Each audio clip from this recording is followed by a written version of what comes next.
Hey guys, welcome back to another r/ProRevenge where an ex-husband tries to bully his wife with a custom agreement, so she plays dirty. I have three stories for you today, and that is the first story. This one is by Private Message Me You Moogles. My ex-husband Brian is a toxic, controlling narcissist. Classic case. Our divorce was very bitter, but I tried to be fair, splitting custody and giving him decision-making authority under the assumption that he would be a better father than he was a husband. Things went well for about a year. I got a new boyfriend who was great to both me and my kids and wanted to be involved in their life. When he found out my new boyfriend Tom was going to be attending my kids' fall festival at school, he went off the deep end. He abruptly decided he wasn't going to watch the kids while I worked anymore. He also refused to let my friends or family watch the kids and said he had to meet them first. But when but then would refuse to do so and claimed he would sue me for going against the customary agreement, since he had decision-making authority. If I got a babysitter, he didn't approve. I lost 2 days at work scrambling to find any place available, which was difficult because of the school's location they attend. He began asking the kids to call him every night, which is fine, but if they were eating or busy doing something and told him it would be better later, that when they called, he would rage and threaten to sue me. Wow, this guy, man. He began asking me at all times where I was with the kids. One day I went into work for 3 hours to clean up some things I missed due to a storm. I left the kids with Tom since waking them up at 4:30 seemed needless. When Brian found out, he raged and threatened to sue me. I think I can see a pattern here. He threatened to apply for child support even though we split custody. He raged about every little thing he did, but he didn't bring the kids to the Christmas school play because he knew Tom would be there. He fought me over medical appointments for the kids and refused to pay his share because he didn't agree to the appointment and of course would sue me. He wouldn't let me have the kids during his time, even to let them attend birthday parties or sleepovers with friends or family, something which we've been doing with each other with no issue. This went on for about 2 months before I snapped. I hate when parents are willing to hurt their kids over their own egos. He kept threatening to take me to court and I was fed up with the empty threat. So first I wanted to make sure he couldn't afford to fight me in court. Brian was on food stamps. I knew it was only because he was claiming to pay his ex-wife rent. She still owns half of the house and he still owned her half the value. I sent his ex-wife a message asking her if she was getting rent from him and she said no. I sent the letter to DCF and they closed his food stamp card and sued him for fraud. Then his ex-wife turned around and sued him for the value of the house, since he was claiming to have been paying her all along. Then I sued him to modify the custody agreement and take out all the things he was using to try and harass me. I had screenshots of every nasty thing he sent me. I had a letter typed by his lawyer stating if he was looking for another job since I wasn't paying him and that's why he couldn't watch the kids. So if he tried to get child support, I could prove he was capable of finding more income. I had medical records and receipts showing I had paid for everything from the last year for the kids' health needs. I had records of things he had said to the kids about me. I had pictures of them looking filthy when picking them up from his house. I had receipts of everything I had spent on the kids for the past year. He folded pretty quickly, cannot harass me anymore, and is still paying off his ex-wife. Wow. Hell has no fury like a woman scorned, I guess. He shouldn't have gone bullying his ex then, should he? Anyway, let's get on to the next story. This one is by the show Stopper and T. And this one is called 14 People, including me, walking out in protest. So, Friday the 13th happened. It was glorious for all intents and purposes.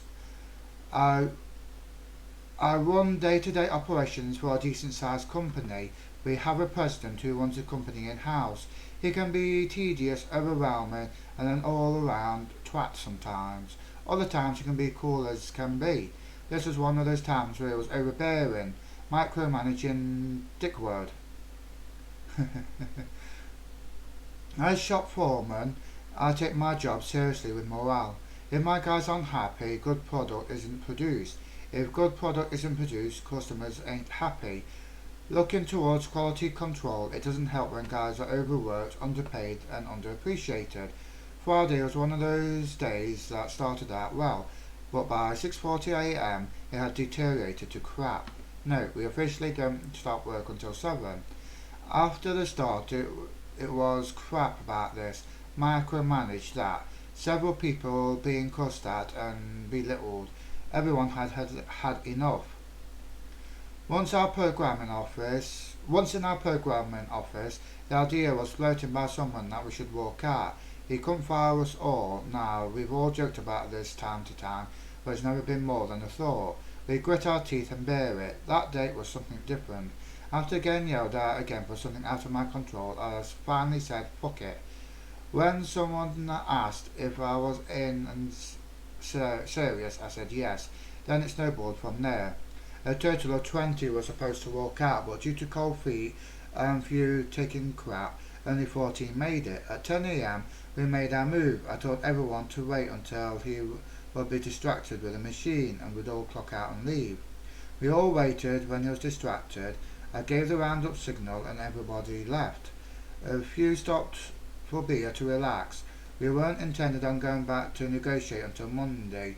We all met at a guy's house and discussed while we walked what we wanted and what terms were.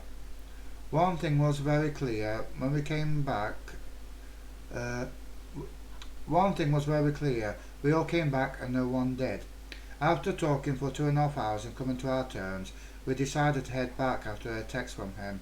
We were going to corner him. We were going to talk it straight, or we weren't going to work anymore. The talk lasted almost 2 hours, with both parties flexing their given muscles at some point. But one thing was made clear: things were going to change, or we'd go to look for new jobs. After several people were threatened with being fired and no one being let go, we came to terms that benefited us. For once, our workplace had so much morale.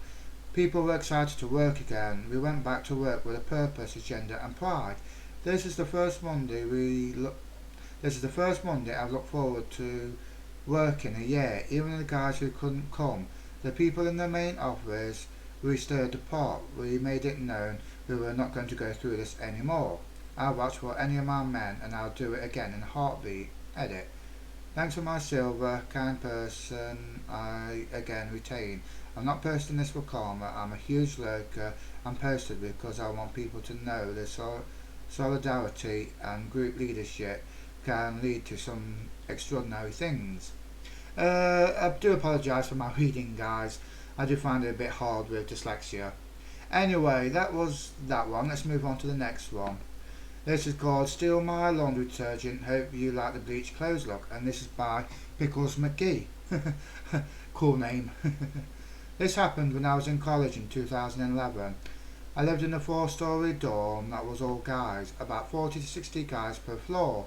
Each floor had one laundry room with 3 washers and 3 dryers, plus cubbies to store your laundry bag, soap while you were washing. A few months into the semester, I noticed my laundry detergent was disappearing faster than it should be. Not a huge deal, but mildly annoying. What made it a bigger deal was that whoever was stealing my detergent was also taking my clothes out of the washer and leave them on the floor so they could wash their clothes. This pushed me over the line. I would typically do a load while I went to class, not classes.